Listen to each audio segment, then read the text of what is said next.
recent years, we have witnessed the return of coup d'etat, election fraud, and political violence resulting in instability and threatening the developmental gains we have made in the last couple of decades.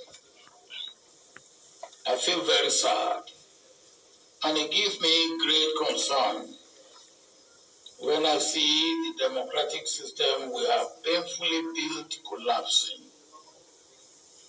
And I believe there must be a solution, because the problem is human, and all human problems can't be solved by human beings.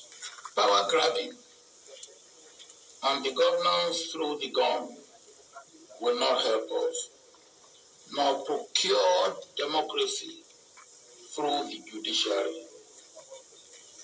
What we need is peaceful democracy that has respect for the will of the people and the future of our nations. In other words, we have developed a fairly robust language of censure and a sophisticated punitive framework for responding to extra-constitutional political interventions. But we have not yet been able to formulate a similarly sophisticated framework for addressing the infractions of elected governments that fall short of democratic best practices or break faith with their citizens. If this concern is left unaddressed, it will deepen the perception of regional groupings such as ECOWAS as being no more than elite transnational clubs of powerful leaders only interested in maintaining their own privileges. This will ultimately lead to an erosion of the legitimacy of the Pan-African institutions that our nations have labored hard to build for so many decades.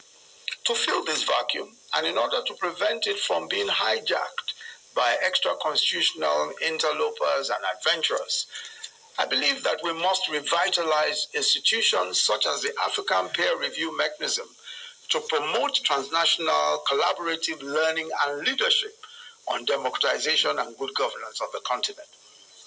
The ECOWAS protocol also on democracy and good governance, which is currently being reviewed with this issue in mind, is another tool which we can deploy to enhance democratic governance in the region. This is a moment of peril for democracy in our region because we are navigating a perfect storm of adverse circumstances.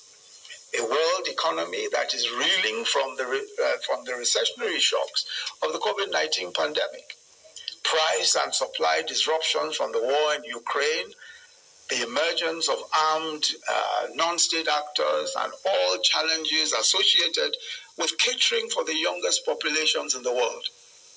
But there is also, and this is also, a moment of opportunity, one in which we can reflect on our democratic progress, strengthen our institutions, and deliver on socio-economic development, and deepen our commitment to building successful democratic states.